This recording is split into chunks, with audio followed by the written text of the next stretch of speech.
GlaxoSmithkline says it's one step closer to a functional Hep B cure. But J&J and other rivals are rushing there. GSK presented the phase ELA results for GSK 836, GSK 3228-836, an antisense oligonucleotide, at the Digital International Liver Congress organized by EASL. As with J&J and Arrowhead, which also touted mid-stage data for their partnered RNAi therapy, the focus was on reductions in hepatitis B surface antigen. Also known as HBsAg, it's considered a crucial biomarker that indicates an active infection. In the GSK trial, investigators divided 31 patients into 3 groups, giving them a 4-week course of 150 mg, 300 mg or placebo. They then followed up with 6 months of standard first-line antiviral therapy, tenofovir, or entecavir, before measuring the HBsAg loss. The analysis, which focused on the initial 4 weeks, was further broken down by whether the patients have previously taken nucleoside analogs. For those given the 300 mg dose, only the 12-patient NA-naive group hit statistical significance on the efficacy endpoint, recording an average reduction of negative 1.56 log 10 μml versus 0.00 on placebo 0.00, p0.001. Among the 4 NA-treated patients, the difference was negative 2.51 log 10 μml compared to negative 0.01, but the p-value was a lousy 0.45.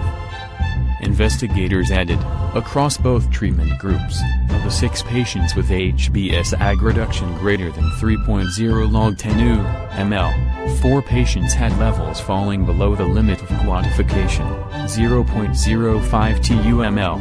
Prolonged HBsAg loss was observed in 1 not-treated patient, from day 36 to day 113, and 1 NA-naive patient, from day 23 to day 126.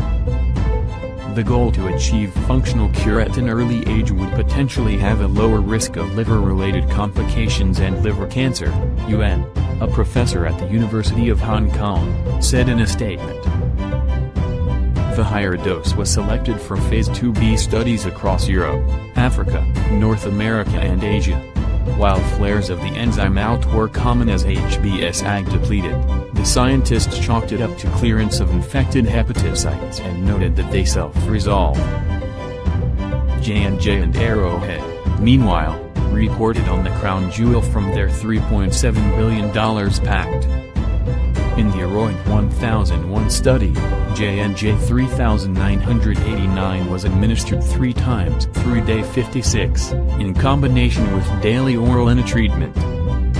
Using a slightly different metric percentage of patients who achieved sustained response, they counted sustained, off-treatment 21 log 10 per milliliter reductions in HBsAg through to 48 weeks in 39% of patients after the last J&J 3989 dose. Also in the RNAi game are Roche, which signed up to develop Dicerna's phase 1 drug, Vir and Alnilam, which are deploying Incerna against the virus, and Arbutus, which has recently tied up with Assembly to test a triple combination. But Evercore's analysts John Miller and Amar Rafat have recently handed J&J Arrowhead the preliminary win, saying their drug looks most effective so far, with a mean reduction of -2 log in HBsAg levels. The race will ultimately come down to reduction in HBsAg, safety, especially liver tox, and durability, they wrote.